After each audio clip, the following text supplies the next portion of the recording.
Do not sleep on the transferable skills, guys. I have hired many people over time just for their transferable skills alone. Don't underestimate how far your transferable skills can get you.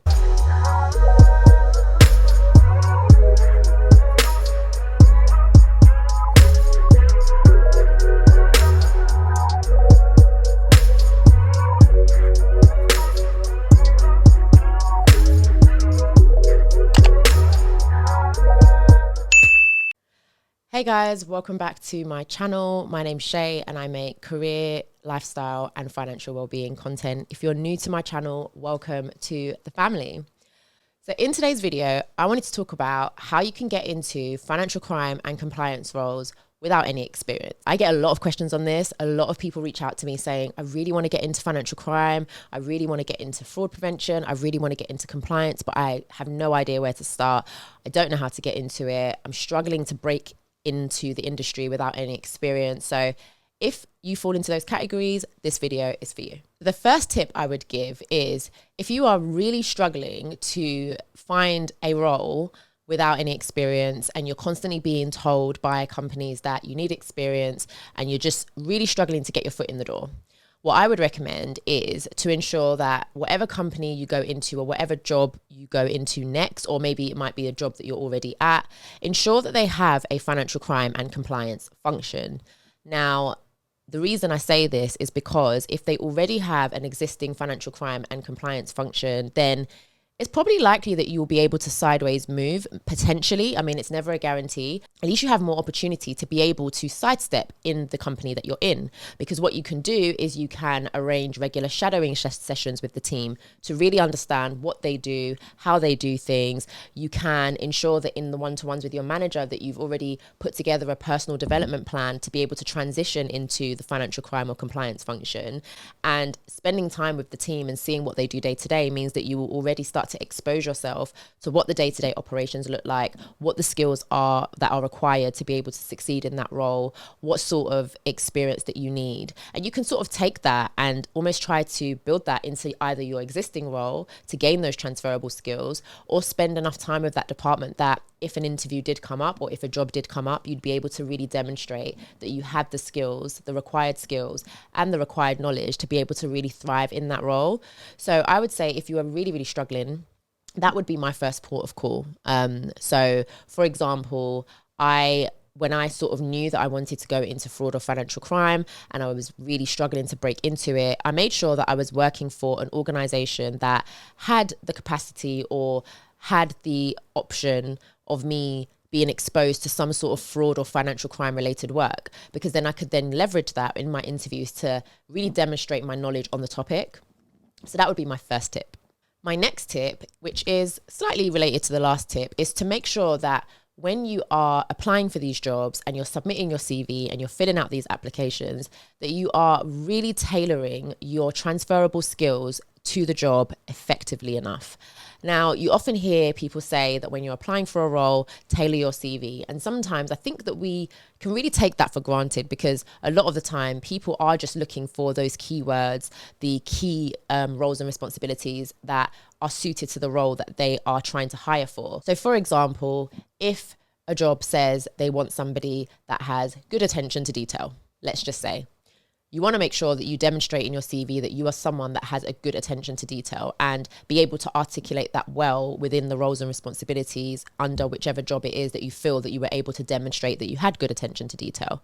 So really make sure that your CV is well tailored to the job that you are applying for. Don't just submit the same CV for every single job, because if you are trying to break into an industry where your existing CV doesn't demonstrate the experience required for the role, you are going to have to go that step further in ensuring that you have well tailored your CV to the roles and responsibilities that they are looking for. So almost really enhance the skill set that you have and showcase that you're somebody that, whilst you might not have the direct experience, you've got enough transferable skills that you can still do that job and you'd still be great at it. So really make sure that that comes across in your CV, in the personal statement summary section of your CV and in your applications, so that they can look at that and say, this person might not have all the experience that we're after, but they've clearly got the right skills, the right attitudes, the right exposure that they would still thrive in this role. So So really, really do not sleep on the transferable skills, guys. I have hired many people over time just for their transferable skills alone. Don't underestimate how far your transferable skills can get you. The other tip I would give is to actually actively reach out to recruitment consultants that regularly recruit for financial crime and compliance roles, people who manage those jobs, so people who are already in that job and they manage the people for the role that you're going for. So let's say, for example, you are going for a compliance officer role. Reach out to somebody that manages compliance officers and ask them what they look for. And outside of experience, ask them what they look for outside of somebody that has experience. Is it a specific knowledge that you need to have? Is it a specific element of regulatory standards that they want you to know? Is it specific soft skills that they need you to have? Is it specific admin skills they need you to have? Whatever that looks like, try and reach out and ask them directly so that you know that you can make yourself in the best position possible based on the information they tell you, because you already know that experience is what you lack, but there's so much around and outside of experience that they probably look for. So if you really go directly to the source and ask them, what do they need? What are they looking for when they're hiring? What would help set you apart from someone who perhaps does have experience? What else can you work on? What else can you do? How else can you showcase those transferable skills? What can you do in your existing role that they think may be transferable? Ask those questions. There probably will be somebody that will be willing to answer those questions. Even if you reach out to a few and you don't get a response, be resilient, don't give up, look for others and really directly ask them, outside of experience, what else would they look for if they were trying to hire somebody at entry level. The next tip that I would give is to actually take some courses or certification in compliance or financial crime. Now, I will put a list of some of the most well-recognized ones in the industry that you can start off with. Now, some of them are not the cheapest. However, having some sort of certification can really, really boost your chances in demonstrating that whilst you might not have the practical experience, you've got the theory. You know your stuff. You've got the knowledge, you've got a certificate to back the fact that you know your stuff when it comes to financial crime and compliance. So I will make a list of some of the most well-known ones in the industry that you can check out. If you are in an existing company and you've already given them your professional development plan of the fact that you want to transition into a compliance or financial crime role, they may be willing to pay for it. They might be willing to sponsor you. They might be willing to pay for it. And you never know until you ask, right? But if they're not willing to pay for it because they don't believe it's either applicable to the role that you're doing, or they just simply don't have the budget, then it might be something that you have to consider self-funding. But in the long run, it will be worth it if it gets you that job in compliance or financial crime. So the next tip I would give is to really utilize LinkedIn. So just going back to the point I just made around demonstrating knowledge and expertise by taking a certification, you can do this using LinkedIn in the sense of you can really use that as a platform to show how much you know about financial crime and compliance. People are posting daily, sometimes hourly, it feels like, on various topics in relation to financial crime and compliance, whether it's the latest regulation that's come in, whether it's the latest publishing from the FCA, or whether it's something new that's happened, or a new scam or a new fraud that's out there, or anything that's in relation to that topic. People are posting about it consistently. So if you do that, and you can even add in some of your own thoughts, or share some like news that's in the industry, and you can really demonstrate that you've got the understanding of the industry, you've got the understanding of financial crime as a whole or compliance as a whole, that can really help your profile stand out. And that can also help boost your profile to recruiters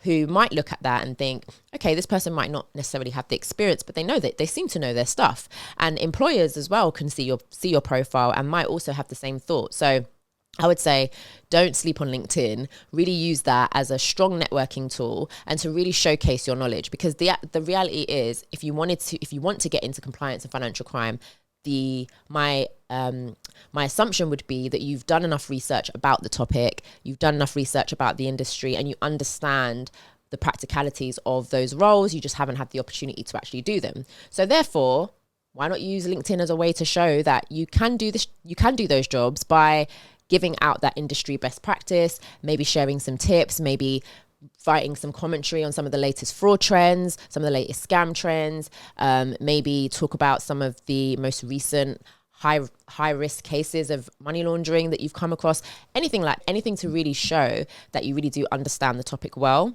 I think is a really, really good way of showcasing your knowledge and giving future employers and recruiters the opportunity to see what you could potentially bring to the table. The next tip I would give is to practice mock interviews for some of these roles. Now, this one might be a little tough because if you've never been interviewed for a compliance or financial crime job, you might not actually know what they could potentially ask you.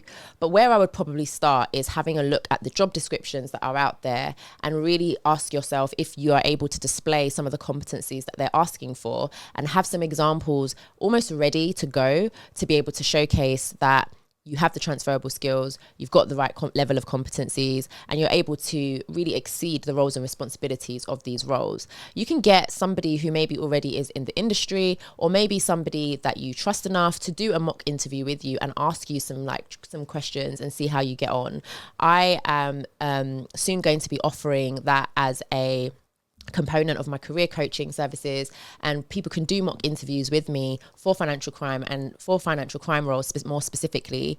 And yeah, I can talk about some of the questions that you might get asked, some of the competencies that we look for in those roles, and then that's an opportunity for you to be able to practice and see what you might be like in those environments. So yeah, I think being able to practice mock interviews and regularly preparing for those interviews is really, really important. So really study those job descriptions, look at what they're looking for, and ask, how can I meet, if I can't meet every single thing on this list, how can I meet most of it? And how can I show that I can meet most of those requirements for the role? And the last tip I would give, which might actually be maybe the more obvious tip, is, do you know anyone that's doing a compliance and financial crime job? Do you know anyone in this field already? And if you do, utilize that, leverage your network. Make sure that you are asking them, one, how they got into the role, how you can get into the role. Maybe they actually recruit for those roles. Are there opportunities coming up that they can bring you in on? Really just utilize and make sure that you're leveraging your network. If you know people that work in that field, and even if you don't know them personally,